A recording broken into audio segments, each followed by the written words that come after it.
家好，欢迎收看基本嘅夫妻來咧。基本嘅老鄉親朋友咧，小解讀土然菜地嘅一隻動有意思嘅劇團哦，饅頭劇團哦。基本嘅咧叫佢帶來動有意思嘅作品，然後大家來分享，還有動有意思嘅故事哦。不過對小解來賓出來之前，大家先來看一下樣片。加班都是你在加，别人都不用領錢吃飯，是不是啊？又不是我決定，你自己去問老闆。一定是你跟老闆講的啦。這禮拜啊，順豐的大單進來，加上新機器的貸款，大家再不幫忙哦，我真的不想要怎麼撐下去。我知道你來台灣很辛苦，辛苦不就是為了多賺一點錢嗎？哪有碰到？我哪天นะครับครับผมต้อง睇ด้วยของเกม我認為你起碼養我老收我不要看到你以後讓我的時候後悔啦。知道我沒有用，做你就沒關了。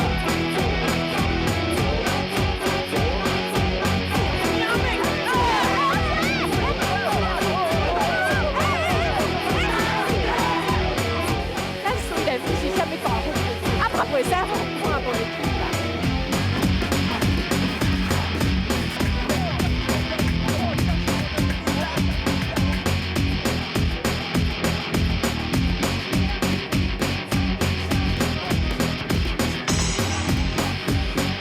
好，然後大家看到嘅呢是係一隻短短嘅名到鐵工廠嘅舞台劇嘅片段哦，都有意思先來小嘅你基本嘅裏邊，一個是來分享嘅係一隻劇團嘅團長饅頭劇團嘅團長翁口繞，歡迎。你好，我是慢老劇團的團長柯瑤。歡迎團長好，聽呢小嘅嘅係冉哦七分台。嗨，主持人好，各位觀眾朋友，大家好，我是許宏凱。是歡迎哈，其實兩位都是從桃園來。對，然後其實也都住在桃園，對不對？對，然後團長是第一次來上我們的節目吼。對啊。對，可是團長在桃園應該知道，桃園中那邊很多客家人。對，我們就是從小對面就客家人，然後就是整個客家村。真的，所以團長也聽過客家話，然後聽過他們。對啊，每次對面那個阿姨就說吃飯吃飯這樣。真的，所以更別提紅凱了啦。對啊。是哈，所以你應該會示範啊。會啊，還會什麼台家好，台家好。對，習慣很多人學客家話，有時候學台家好，因為打招呼，要麼就是示範。示範。很好玩，因為為什麼呢？客家人看到打招呼的時候，一個就是吃飽沒，吃飽嗎？華人會這樣子吃飽沒？對，很關心他吃飽沒其實只是一個開場白。對，不過今天當放映走在繞牆的團長啦一個冉洪凱來到節目地圖，剛才我們看到的那個是鐵工廠的精彩片段，這是之前的作品。這是2013年我們在桃園展演中心演出的一個勞工歌舞劇。好有意思哈，因為你像我們看到的舞台劇嘅主題非常來到哈，我們過去都推出嚟到勞工有關係，可不可以簡單介紹一下這部作品？這個戲是我們量身為桃園打造的，因為桃園它就是一個工業城市，然後它有很多的移工。以及很多的勞工，對，所以就是在桃園，就是會有很多人的爸爸媽媽是在工廠工作的，這在其他縣市可能是比較少的一個狀況。然後那時候2013年，我跟林心怡就是我們的導演，我們就想說，就是來為桃園做一出戲，所以就是他和編劇陳雅柔，他們就去做田野調查，然後寫出了鐵工廠。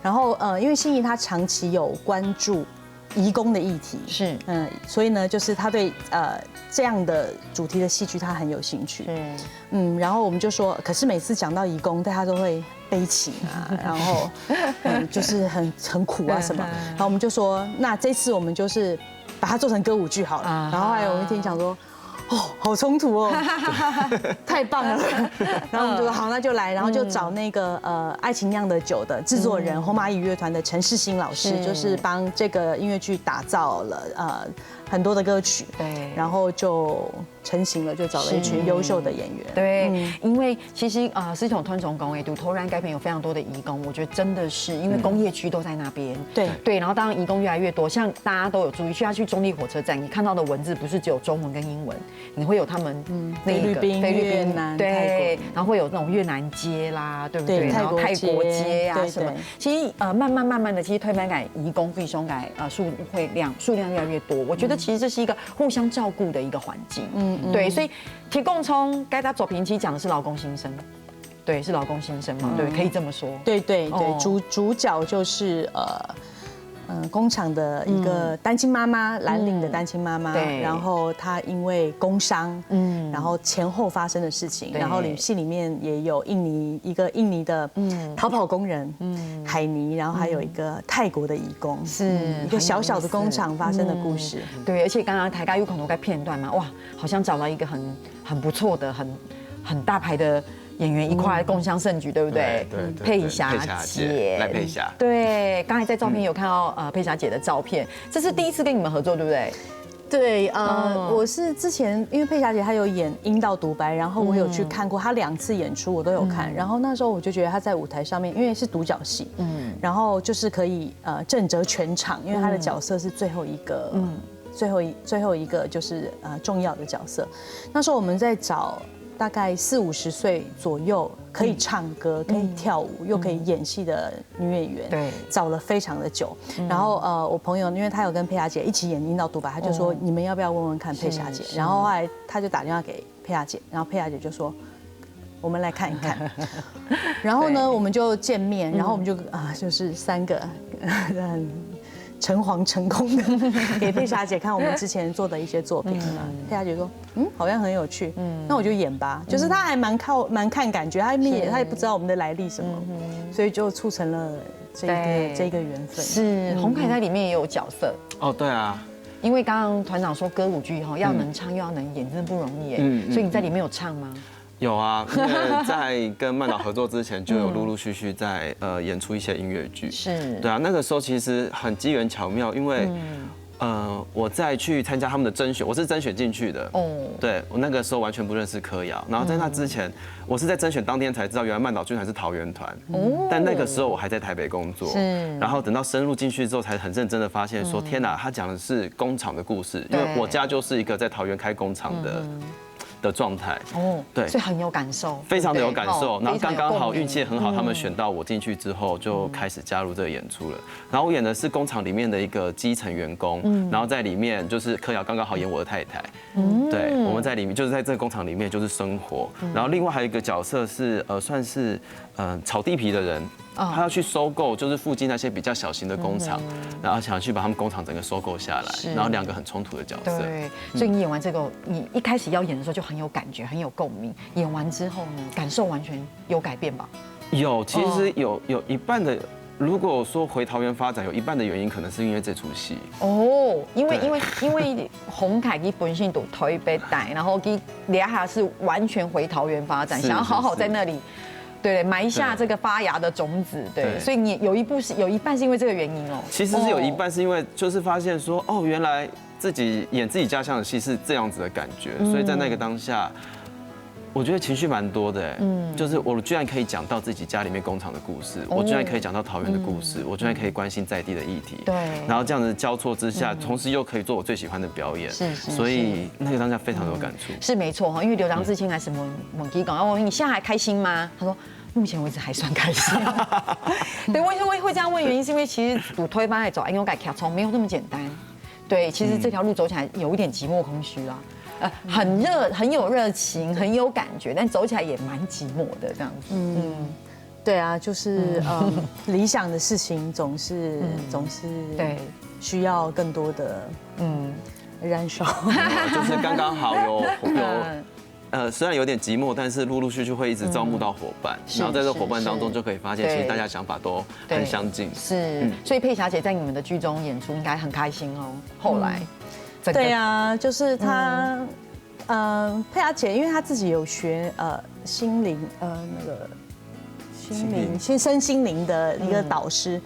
所以就是他很开放，就是我们在整个排练，因为其实我们都是小辈，他很开放。然后我们因为要唱歌，所以我们有找一个很厉害的声音老师，叫马任仲。然后就是大家礼拜6的时候去老师家唱歌。然后后来因为佩霞姐是主角，她有很多独唱，是对，然后她就自己又再付钱，然后自己去找马老师特训。哇，他是这样的一个好专业，他是这样的一个工作者。是，所以哈，乡亲朋友哈，其实记得是系类似突然间馒头剧团哦，今年到大家都小解记得第一部作品系铁公冲哦，讲的是系度突然老公嘅一种嘅心声哦，所以大家做咧感受到记得都改为嘅经营，其实非常嘅闪嘛，非常嘅达标哦。不过其实记得基本嘅大类嘅作品，也是记得自谦染出嘅作品，还有当到性嘅作品做得到大家的分享哦。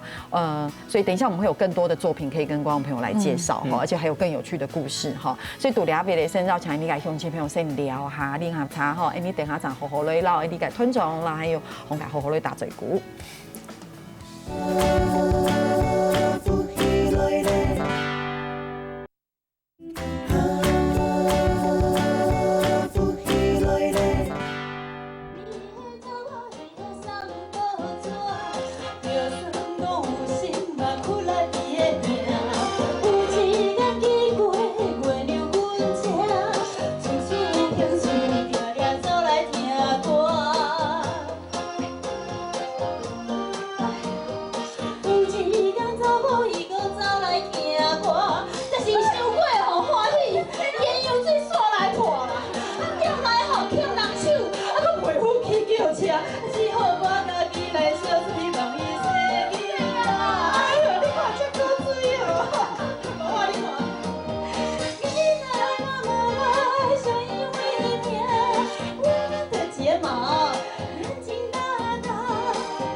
哇！大家有看到吼，伊群因做戏做到东方伊唱歌唱到东方戏吼，不过大家有发现了，最近有嘛改动特别改地方冇？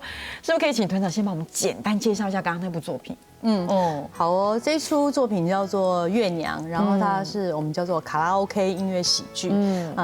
它叫卡拉 OK 的原因就是因为这个故事讲的是卡拉 OK 的故事，讲3个女孩从被卡拉 OK 这个老板娘刚才唱歌的那个抚养长大，然后呢，他们就自己走自己的人生的路，然后3个人的路完全不一样，然后大概20-30年之后，大家再回到卡拉 OK 里面相遇，已经是不一样的人了。然后我们就是在卡拉 OK 里面演，然后这是环境剧场里面的一支叫 Site Specific Art， 是那个场域戏，是很有意思哈。大家有可能哈，刚才看到该跳团，相信你可能不推看谁，就是在一个舞台上面，然后刚才那个感觉很真实，对，所以是真正找到了一间卡拉 OK 店，然后跟他借，然后让我们演，对不对？对，就是这样。这是2010年，这个卡拉 OK 在宁夏夜市的尾巴，在2楼叫格莱演歌坊，我们就是跟他借了2周的场地，然后在那边做演出。那这个戏的开场前、中场休息和结束，就是都有开放观众上来，唱歌。然后我们一开始还很担心说，真正的唱歌，真正的唱歌，那是卡拉 OK 你就可以点。我们一开始还担心说观众会不唱，就后来就是变成他们不下来，还会在那边叫副控室说，升 key 再升 key， 真的就是很蛮有趣的。对，很有意思，因为其实这其实，在剧场里面是环境剧场、场域剧场，那是一个使用真实的场地做一部舞台戏的一个。其中一个元素了哈，不过大家有可能该下去都从东方也没有做，所以你们那时候找那个老板娘的时候，那个老板娘她知道你们要做什么，她就愿意借，她就说好就借了。谈的是心仪去谈的。一般来说，卡拉 OK 因为他们会有常客，所以就是他会想说，我借给你我的常客没有地方唱歌，然后我们的制作人就跟他说。那你就跟他说来买票来看一下，所以就变成一般来看月娘的剧场的观众，不是我们看到一般的剧场观众，就是文青啊或者艺术工作者，就是会有卡拉 OK 的常客，然后有一次还有就是盛装打扮穿就是国标舞的一对夫妻或是男女不知道，他就是中场结束的时候呢，就有人上去，他们两个就在舞池中间跳舞，他们已经准备好了，就是我们的观众群很有趣，我们没有看过这样的观众群，从10岁到60岁都有，很有意思哎，因为就是一般都会讲吼，我们常常说进剧场的人还是有分别的，有些人真的很爱看戏，有人很爱看天禳，对不对？那有人是喜欢听音乐会，对，是那进剧场就是他不是进剧场，不是每一个人都会去看戏，好，但是不一样的地方，等下所以因为他在一个那样的环境演出，反而会不能讲吸引，反而我们让更多不同的人认识进剧场看戏这件事情。就刚刚讲那些平常的观众朋友，对，然后中场休息的时候 Kidos 干脆就上去唱歌就好了。对啊，对我那时候问洪凯说，洪凯你有演这一部戏吗？说还没有，还没有，太可惜了。对啊，真的很可惜，在卡拉 OK 店里面对，完全没有过的体验。那时候太晚认识，对，太晚认识柯瑶。对，那时候如果很早一点认识的话，就可以一起在里面。又唱又跳，2010年，然后中场休息的时候，演员他们就会比如说拿瓜子跟花生出来，还有啤酒，就会出来卖给观众，大概就是很互动，很有意思。不过，所以现在就只能，如果说台港海空汉小可能要改提出，就只能期待加演了。2015年才在宜兰百果树红砖屋和那个高雄一个卡拉 OK 店有演过，也是都在卡拉 OK。我们2014年这出戏还有去巴西，对，他们跑去巴西，我们跑去巴西参加一个国际喜剧演员艺术节，是应该受到很不一样的回馈哈。因为月娘这个戏的剧情非常的容易理解，看下去，而且就是很容易让你开心，是一个剧作家叫简丽颖写的，他还蛮厉害的。是，所以就是我们也有打葡萄牙文的字幕，然后我们中间也有穿一些葡萄牙的歌曲，是几句而已，是，然后一些当地的文，所以就他们。巴西观众看得蛮开心，很开心哈，太棒了。好，其實今天呢特別繞場同埋同橋通嘅團眾啦，冉冉對到啲片，然後大家都見面，其實要動從然嘅一個好消息，然後大家都分享。我們今天有一個好消息要跟大家分享，其實我們今天有一部新戲要推給大家。對，是不是可以請洪凱士團長先來介紹一下？好，今天要跟大家分享的是《仲夏夜之夢》，是对，这是慢岛剧团他今年要在桃园还有台北做的另外一个环境剧场式的演出。对，那我们这一次就是团长不晓得发生什么事情，就是只找了8个演员，然后来演完整本的《仲夏夜之夢》。请问里面有多少个角色？至少19个。所以不知道团长发生了什么事情，找了8个演员，演了19个角色。对，而且这一次是真的是在附近有树、有水、有喷水池、有草地的地方，带着观众一起去感受《仲夏夜之夢》里面那种徐徐微风吹来的感觉。是因为刚刚有特别强调用了一个就是说场域。剧场的概念，所以地点你们的挑选呢？主要就是要有树，然后看起来要感觉有自然，因为这个《仲夏夜之夢》的故事是讲4个年轻的希腊恋人，他跑进森林里面，然后遇见仙界的人的故事，然后就是变成一个爱情大乱斗的一个状态。对，是莎士比亚的经典喜剧。然后那时候我就一直想要在户外。做这个戏，然后刚好我们的导演 John Maloney 他是美国人，他也是主攻莎士比亚的，我就说想要做环境剧场的莎士比亚，说来做，我说，而且我觉得我想要回归，就是因为我其实觉得剧场的演员他们就是说书人，以前他们只要站在那边说故事，你就可以一直听了。我说我想要回到那样的状态，所以有没有可能就是8个演员，然后把《仲夏夜之夢》演完，他说我们来试试看。哇哦！而且你想想看哦，因为他如果说就是像台大拱，也就是环境剧场的概念，它是在外面的。因为一般我们在那个室内演出的时候，其实换衣服也好，或是角色的更换也其实是很快速的，观众朋友是看不到的。对，所以你们在外面也会不会也遇到这样的挑战？观众会看到，观众会看到，我们会让观众看到。我们有个演员，他算过，他整本剧本要换14次衣服。14。14。哇！所以观众朋友就会看到他在那边更换衣服的这个过程。对，还有演员就是很稳的，就是走下台之后马上冲去换衣服，这个过程都会被看见。哇，这太刺激了。对，所以有时候搞不好这个幕后比幕前这个质感跟那个呈现会不一样，大家都觉得两个都很好看这样。不过这一次洪凯在里面你演几个角色？我这次演了3个角色，3个，所以你也会有这样不断的这个角色转换跟换衣服的过程。有，大家都有，大家都有，然后也是一样要唱歌，要跳点小东西，然后突然之间开始2个人要吵架，是，对。对你来说会有很大的挑战吗？这是我人生第一次公开的售票的演莎剧。那对演员人生第一次，对，因为学校会演出，但是在对外来说算是我的第一次。然后对一个演员来说，可以演到莎士比亚是算是一个小小的里程碑吧。是，我们都很希望可以做这样子的演出。恭喜！对，谢谢柯瑶，谢谢柯瑶，谢谢柯瑶。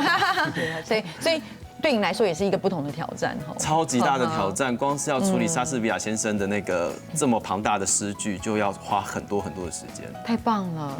很棒哎，非常棒。对我很感动，你可以有这样的一个挑战。谢谢，我也是。对，然后而且其实就像刚才洪凯自己说的，他不断的有角色上面的转换，然后又是一个在环境剧场里面这样子演出。不过我的感觉是，从一块洗个铁工厂到刚才的卡拉 OK 岳阳，到现在的仲夏夜之梦。团长，你的作品差异好像有一点点大耶，哦，是不是？他的兴趣很广泛，是不是这样子？我们2010年在那个2008年跟2010年在台北艺术节跟台北艺术节做的《薄荷迷迭香不知名的花》，这个是吴世伟导的，然后那个又是另外一种，那是一个都市爱情喜剧，对，就是希腊神话跟现代的故事的交错，也是还蛮受欢迎的。所以我基本其实还蛮跟着导演的风格走，就是大概，但是我曼导大部分做的戏都是喜剧，是，对，哎，我觉得这很重要哈，对，都是喜剧，这是一个很有趣的概念哈。还有马台升级改故事，走到大家的分享，哎，你聊啊，等下讲来。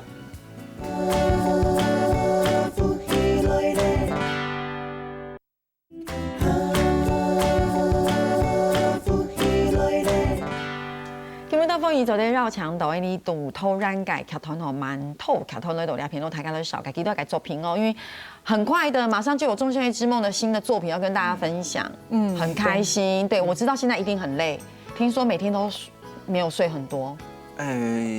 工作是开心的啦，是，对，怎么感觉有点怕怕的讲这个？他不是都做我的工作，他接很多别的，有没有？我都睡很少，可是很开心啊。对，可是很开心。他工作12个小时嘛，是，哇，没关系，像年轻人还可以这样稍微多操一下，不过还是要注意身体。谢谢。那么基本衣服用都按都改作品哈，其实从铁工厂到刚才鸳鸯到现在的仲夏夜之梦，虽然都不一样，可是刚才吞虫又拱都要动虫改灌田哦，就是其实它都是喜剧，喜剧哈，所以我觉得团长的内心里面还是很想带欢乐给大家。我自己觉得，就是在这么多不同的创作，我觉得你还是希望是一个喜剧的方式跟大家互动。对，而且我排喜剧很开心。对，排喜剧就是每次排到自己都会笑到受不了。对，公豆俩片呢，其实俺豆改让出豆俩哈，其实整个创作是在心里面不断的燃烧啦。我觉得这也是为什么柯瑶可以一直坚持到现在，因为其实剧场经营没有大家想象中那么容易。还蛮艰困的，很艰困，尤其是在桃园，因为我们不是台北的团。对啊，然后就是观众也还已经习惯看免费的戏了，所以就是还要去培养观众。我看戏要买票的这个习惯，我觉得真的是这样，因为我觉得不一样。我觉得其实除了调通改给那案件单之外，其实有让休息票的付影响哈，其实要让大家知道，其实买票看戏是一件很值得的事情。对。然后我觉得慢慢你推翻而的培养大家看戏改兴趣，就是兴趣的培养跟看戏的一个喜好。对哈，你看你都可以去花钱，你都走在卖票去看天然看电影，为什么不能买票去看戏呢？对哈，我觉得不一样。而且其实你去看戏哈，你会看到那些舞台剧演员在上面，他们是请全力对不对？他们请全力在上面，而且不能出错对，不像拍电视，我们还可以说，我们再来一次。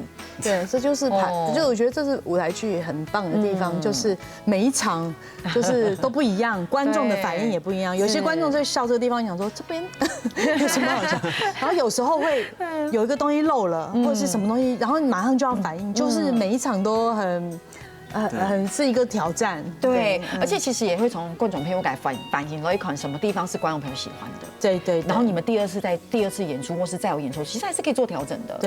对，因为你知道观众很爱这个地方，或是有什么地方观众好像没那么爱，我们也可以做调整。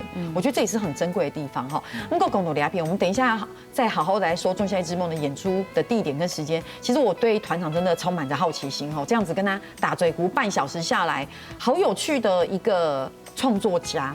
对，其实之前曾经有一部作品，因为其实看你的戏就知道我们跟在地的结合很深，像桃园那一部铁工厂，对，然后看卡拉 OK 你就知道它其实有一些不同议题的探讨。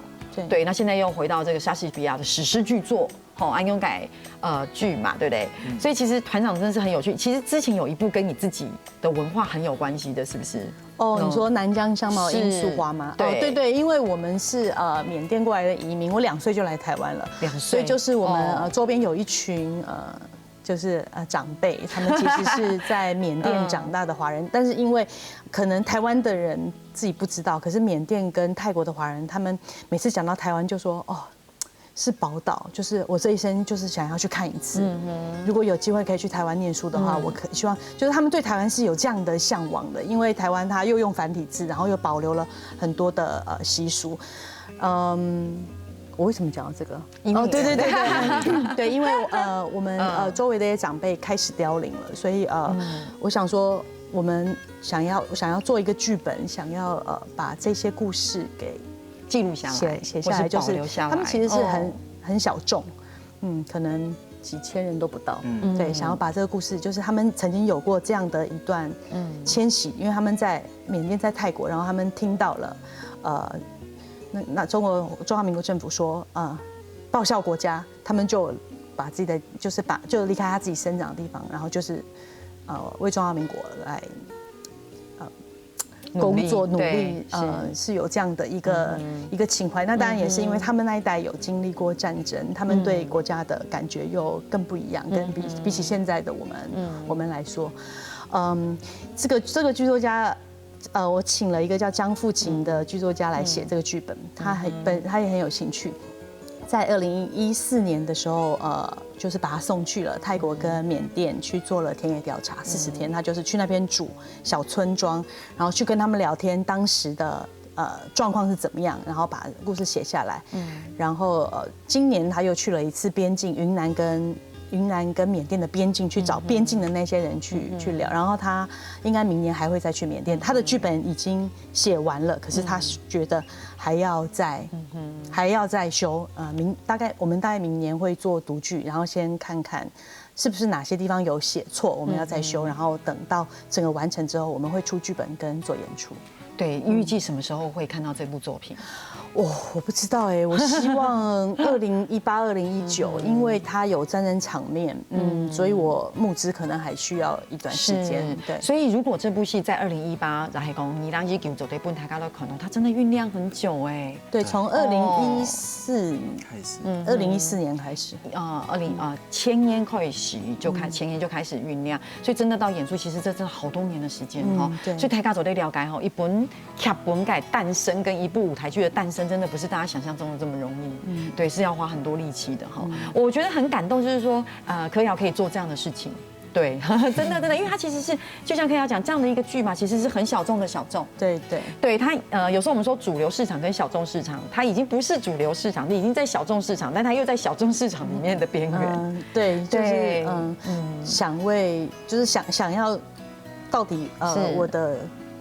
人生跟我的专业的关联是，就是我的源头是。不过很有意思的地方，你回到我们客家人身上，有时候我们客家人常常也会觉得说，我们要溯源，对我们想要了解一下自己不同的这个迁徙的过程，或是不同的一个脉络，或是最源头的状态。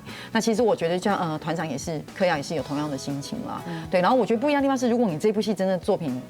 完整呈现，其实对你说你爸爸妈妈那一代，对他们来说，整个故事的保存也好，或是对于那一段时间的历史文化的一个呈现，我觉得那是另外一个很重要的一个过程。我觉得是很期待好，那到时候再邀请您过来先听读剧，我们会真的找一些读剧的时候会真的找缅甸的，他可能不是演员，他是缅甸华人来台湾，我们可能会找他来先做读剧。对，好，那个时候再看洪凯有没有机会，看柯雅要不要找洪凯一起来共襄盛举。当然啦，我可以在电视上直接问这个问题。那你请问，没关系啦，不要逼他。你这样在求婚，然后会请邀请洪凯一起来，所以他要练口音，云南口音。哎耶，你看又是一个挑战哈。继莎士比亚史诗巨作之后，你要练的是云南口音，蛮莫名其妙。不会，谢谢柯要给我一大堆挑战。那团长会吗？会云南口音，我会。哦，你会？对，但是就是家族的长辈听了会笑的那种。好有趣哈！我觉得演员就是这样，不断的在新的作品里面不断的学习，不断的挑战，真的很珍贵哈。不过到现在这个时候，一个这么感性的时刻，狗赢狗的，要抬高的分享，我要考试一下哈。请赶快告诉我们大家演出时间与地点。好的，我们在桃园晴耕雨读小书院演出的时间是10月21号到23号。是，然后呢，我们在台北的台湾博物馆南门园区，在南昌路1段1号，南昌路跟南海路的那交口 Starbucks 附近。他的演出时间是27号到30号，礼拜4晚上就首演了，在台北场。对，所以我们要去哪里购票？2厅院售票系统，还有7-Eleven 的 iPhone 都可以对，去2厅院购票系统点选进去就可以了。虽然是2个 Mokion 改提供都在外面哦。都在外面，一个是在稻田里面的小书院的草地上面，另外一个是在古迹。我们会发给你一个板凳，你就搬着板凳跟着演员去看，就是每个地方去看演出。好，所以乡亲朋友哈，又可以去夹夹卖票，夹来看戏哦。今天非常谢谢麦岛剧团的团长柯瑶，谢谢我们的演员洪凯，谢谢，有机会常来。好啊，好，乡亲朋友哎，夹好又可以去卖票去看戏，睇你咧来做认同了。